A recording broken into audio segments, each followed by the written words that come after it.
Hi everyone, I'm going to do a tutorial on how to set up your roll feeder and how to make sure that everything cuts nicely.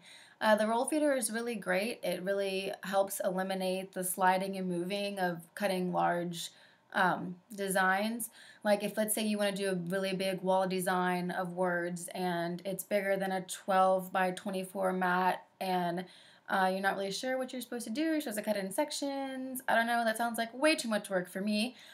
So I bought a roll feeder and I put my roll of vinyl inside the feeder and then I move it. I'll show you this. I will feed it through that and then feed it into the machine. And then that's it. You don't use a mat.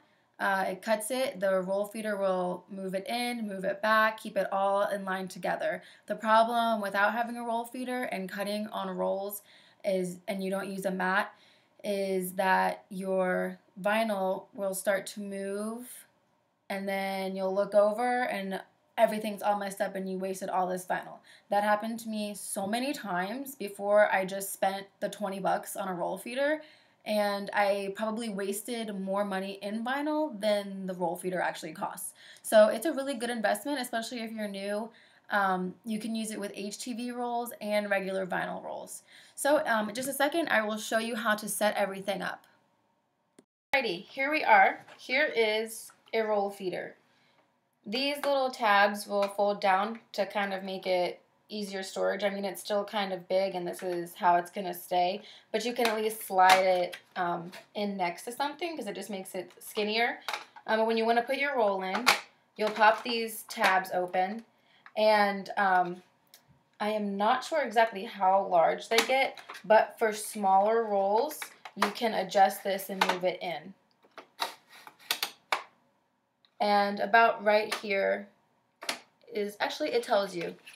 Right here it tells you 9-inch roll and then a 12-inch roll would go right there.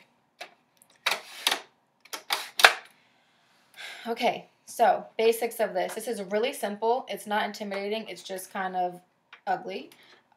Your roll will go right in here. You'll squish this in so it's nice and tight, and then you will feed the vinyl in through this little slot, and then it will come out here.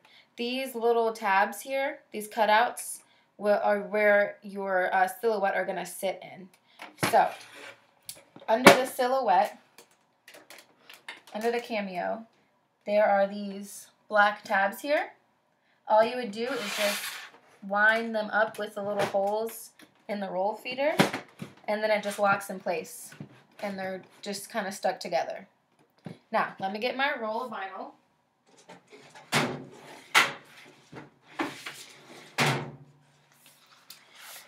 Here is my roll of vinyl. Open that up. I'm going to put it in here, close this so it's tight, then take my vinyl, weed it through that little slot that was there. 1 second, I'll give you guys a better view. So it is weeded through the slot, and then I'm just going to feed it into the Cameo. Just load it in, and that's that. It's super simple. That's it.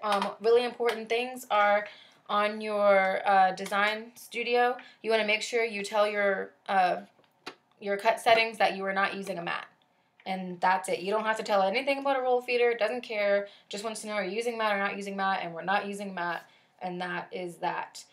Another thing you might want to adjust are the rolling blades. I don't know what they're called. These rolling things here. You just twist them open and then you can move it. I keep mine on the inside. There's one on the outside that's a little larger. And that's it. Really simple. Please comment if you have any questions. I'd be happy to answer. And in the post is a link to Amazon. That's the best price I've been able to find. I know there are other people who have been commenting saying that there are better prices other places, but you have to pay shipping. So keep that in mind. When you have something that fits in a really large box, you're going to pay more for shipping. And Amazon has a really nice 2-day shipping deal, and you get it right away, and it's free. So let me know if you have any questions.